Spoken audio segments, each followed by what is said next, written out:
تو حضرت عبداللہ ابن عمر کو بندہ دوبارہ آتا نا تو کسی سے قرضہ لے کے کہتے یار اس کو بڑی ضرورت تھی تو دوبارہ آیا ہے نا، ایک دفعہ تم ذرا دے دو میں تمہیں دے دوں گا، اس کو دینا ہے۔ جتنی دفعہ شام کو کھانا کھاتے اتنی دیر حضرت عبداللہ ابن عمر کھانا نہیں کھایا کرتے تھے جب تک کوئی یتیم آ کے دسترخوان پہ بیٹھ نہ جاتا ہے۔ ایک شخصیت کا ذکر آج کریں گے جن کو میرے نبی پاک علیہ السلام نے فرمایا، حضور نے فرمایا، صحیح بخاری میں موجود ہے، فرمایا یہ نیک آدمی ہے۔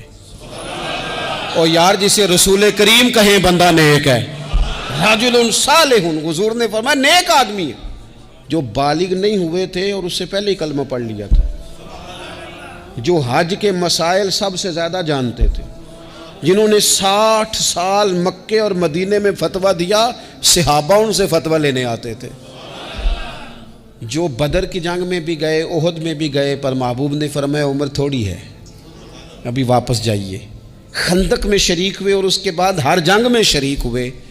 مستدرک میں موجود ہے، حضرت جابر ابن عبداللہ فرمایا کرتے تھے زمانہ بدلا تو کچھ لوگوں میں بھی تبدیلیاں آئیں، میں نے بڑی دنیا بدلتی دیکھی، پر جن لوگوں کو نہیں بدلتے دیکھا نا ان میں یہ شخصیت ہے جو ہمیشہ ہر دور میں ہر عمر میں نبی پاک کے طریقوں پر پوری طرح کاربند رہے، اوڑھنا بچھونا اٹھنا بیٹھنا چلنا ہر وقت حضور کی محبت میں غرق ہو کے کیا۔ کون ہے بھلا؟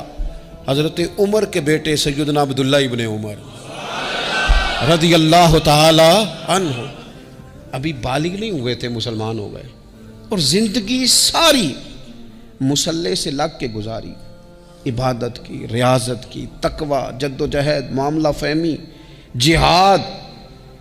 والد امیر المومنین ہے،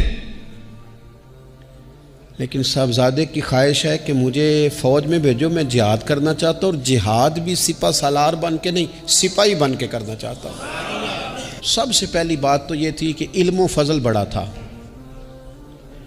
صحابہ ان سے فتویٰ لیتے تھے، مسائل حج سب سے زیادہ حضرت عبداللہ ابن عمر جانتے تھے، اور فتویٰ دینے میں اتنے محتاط تھے، حدیث بیان کرنے میں اتنے محتاط تھے کہ بڑا سوچ سمجھ کے غور کر کے صحابہ فرمایا کرتے تھے یہ واحد بندہ ہے کہ جو 1 منٹ سے پہلے کہہ دیتا ہے، سب سے زیادہ مسائل آتے ہیں لیکن 1 منٹ سے پہلے کہہ دیتے تھے اس مسئلے کا مجھے نہیں پتہ، تحقیق کروں گا، اگر پتہ چل گیا تو بتا دوں گا، فوراً کہہ دیتے تھے۔ ایک دفعہ ایک صاحب نے مسئلہ پوچھا تو چپ کر گئے، سوچنے لگ گئے۔ ہمارے ہاں نا لوگوں کو حاضر جواب کہلانے کا شوق ہے، یہ شوق بڑا خطرناک ہوتا ہے۔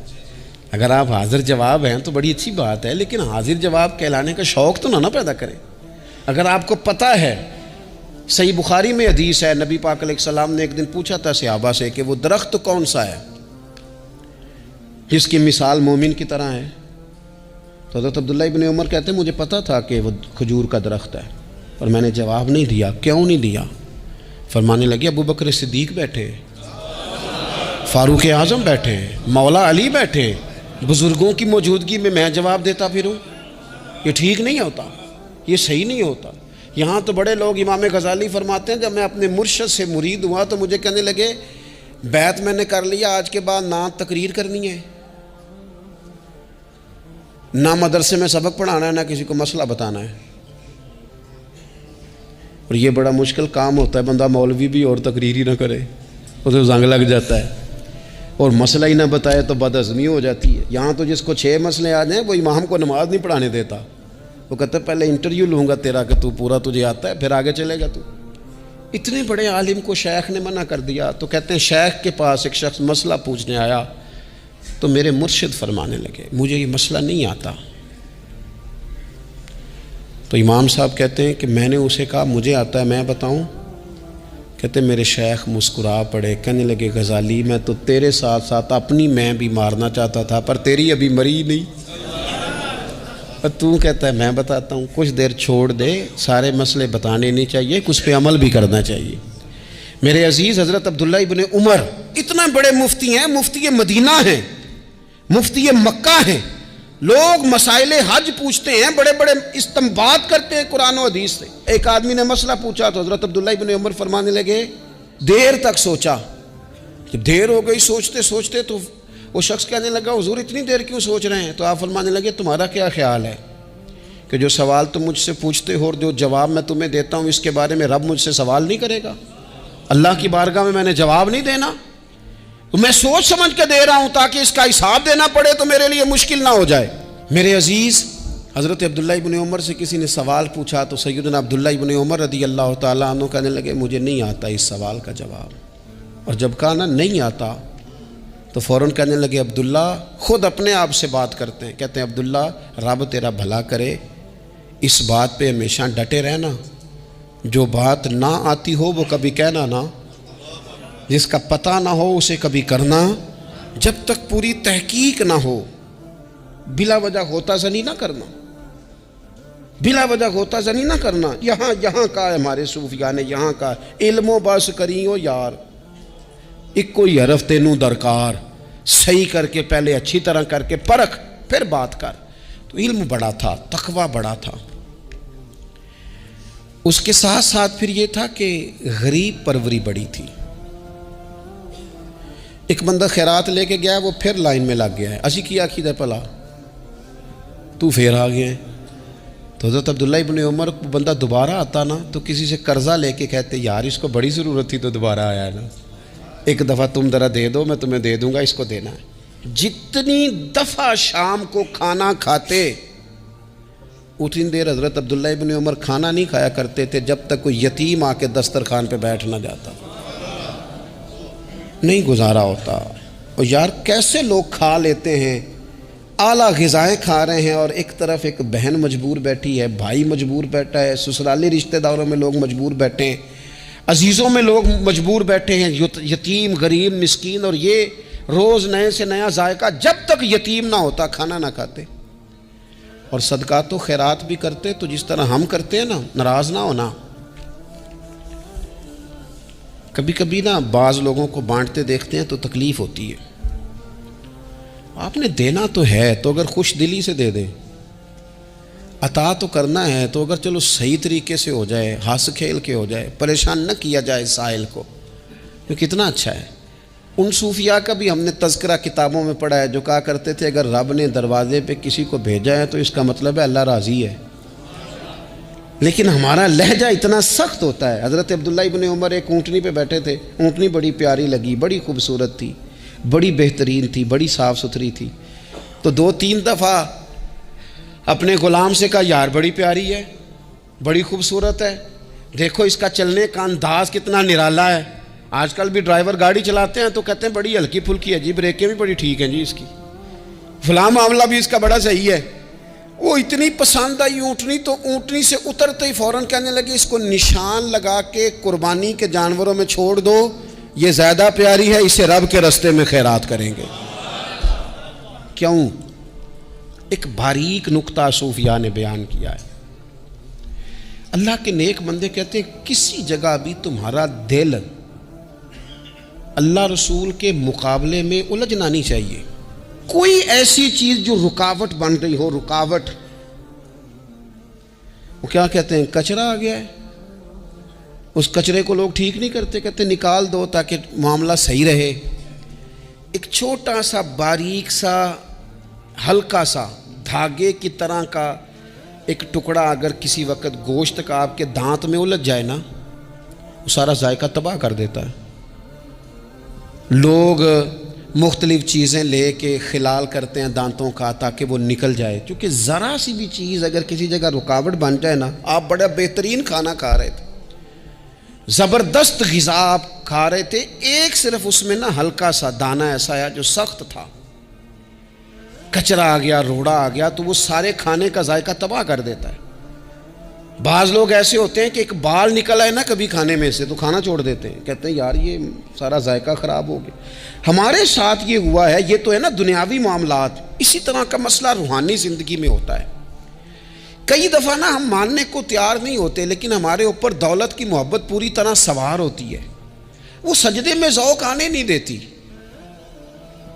شہرت کی محبت پوری طرح سوار ہوتی ہے، وہ درود و سلام کا، ذکر کا، عبادت کا ذائقہ لگنے نہیں دیتی۔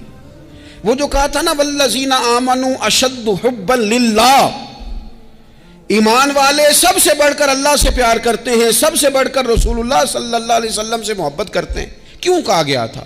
اس لیے کہ ان محبتوں کے مقابلے میں ذرا بھی کوئی اور محبت آتی ہے روحانی ذائقہ خراب کر دیتی ہے.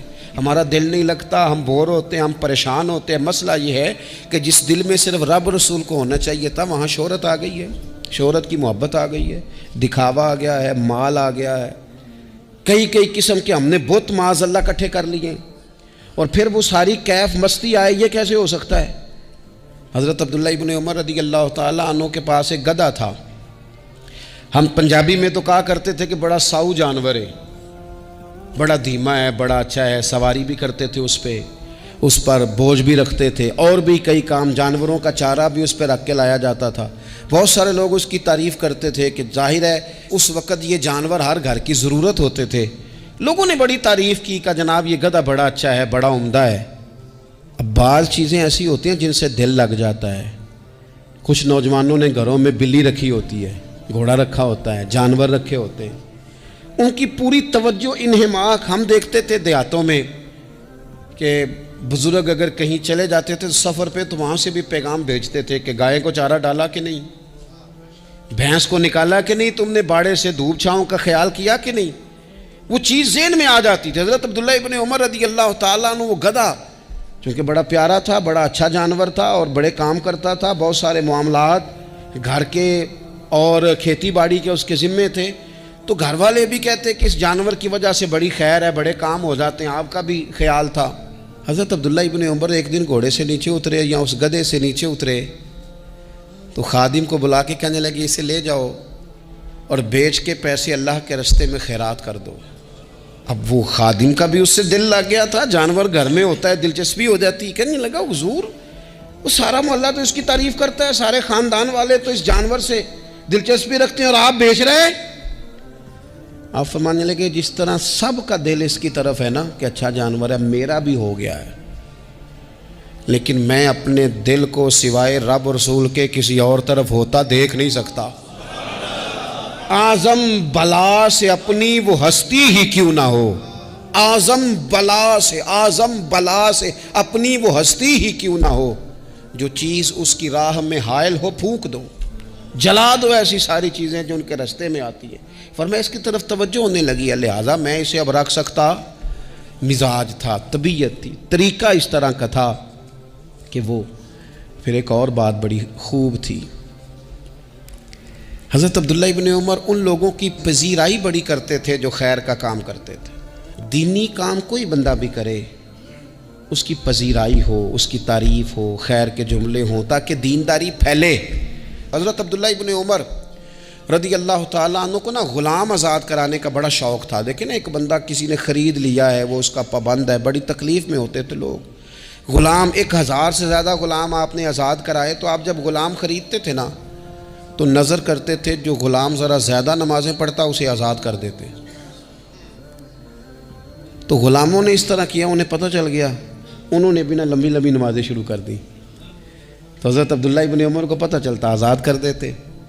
ایک دن آپ کے بیٹے کہنے لگے حضور یہ آپ کو دھوکہ دیتے ہیں، لمبی لمبی نمازیں پڑھتے ہیں، آپ آزاد کر دیتے ہیں، بعد میں پتہ نہیں 5 بھی پوری پڑھتے ہیں کہ نہیں پڑھتے. تو حضرت عبداللہ ابن عمر کہنے لگے پتر تیرا کیا خیال ہے، مجھے نہیں پتہ.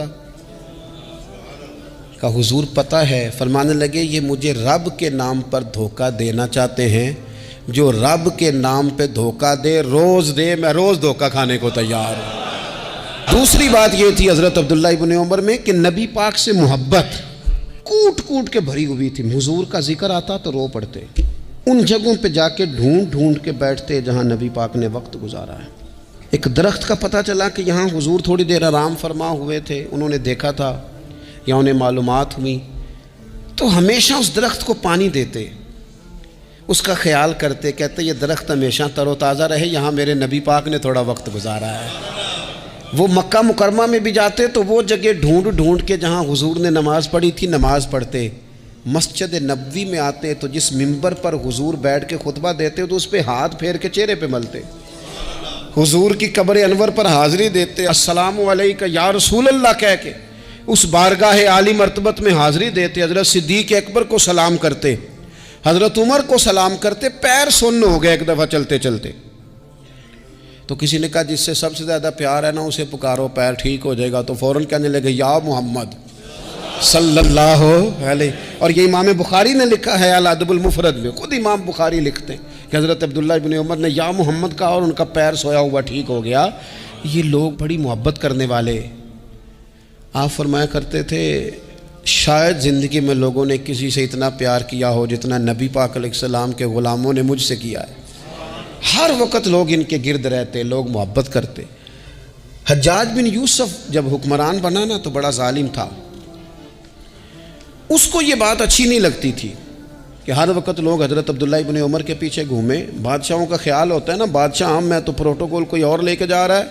اس نے ایک دفعہ جمعہ پڑھاتے پڑھاتے معاذ اللہ حضرت عبداللہ بن زبیر رضی اللہ تعالیٰ عنہ کے خلاف کوئی بات کی. تو حضرت عبداللہ ابن عمر اگرچہ بڑے صلح جو تھے، صلح پسند تھے، لیکن اگر حق کی بات ہوتی اور اس طرح سے ہوتی کہ کوئی بڑی غلط بات کرتا تو پھر ٹوکنے میں بھی بڑی جرت کا مظاہرہ کرتے. ایک دفعہ اہل کوفہ نے آپ سے مسئلہ پوچھا نا، چونکہ آپ مفتی تھے، لوگ مسئلے پوچھتے تھے. انہوں نے پوچھا حضرت عبداللہ ابن عمر سے کہ مکھی اور مچھر کا خون لگ جائے تو اس کا کیا مسئلہ ہے؟ کپڑے ناپاک تو نہیں ہوتے؟ تو اس سوال کا جواب دینا چاہیے تھا نا، ہوتے ہیں کہ نہیں ہوتے. تو فرمانے لگے حسین ابن علی کا خون بہا کے اب مکھیوں کے خون کے مسئلے پوچھنے شروع کر دیے. اب تمہیں یہ والا خون نظر آنے لگا ہے؟ حضور کی اولاد پاک کو شہید کر کے اب ان مسئلوں میں آئے ہو؟ میں خیال نہیں آتا تمہارے دلوں میں گھٹن ہے حضور کی اولاد کے لیے اور دین کے مسئلے پوچھتے ہو. جاؤ پہلے کشادگی پیدا کرو، تیری نسل پاک میں ہے بچہ بچہ نور کا، تو ہے عین نور تیرا سب گھرانہ نور کا. پہلے کشادگی لاؤ حضور کی اولاد پاک کے لیے، پھر مسائل پوچھنا. حجاج بن یوسف نے کوئی بات کر دی، آپ نے ٹوک دیا، آپ نے ٹوک دیا. تو پھر حجاج نے سازش کی. اوہو، اللہ والوں کے خلاف جو سازشیں ہوتی ہیں بڑی گہری ہوتی ہیں، بڑی سخت ہوتی ہیں، بڑے جال بنے جاتے ہیں، بڑا حسد کیا جاتا ہے، بڑی تکلیف دی جاتی ہے. اللہ قرآن میں کہتے ہیں محبوب یہ لوگ تجھ سے حسد کرتے ہیں، حسد من عند انفسہم، ان کے دلوں میں تیرے لیے حسد ہے. حسد کرتے ہیں لوگ، دور تک نکل جاتے ہیں حاسدین.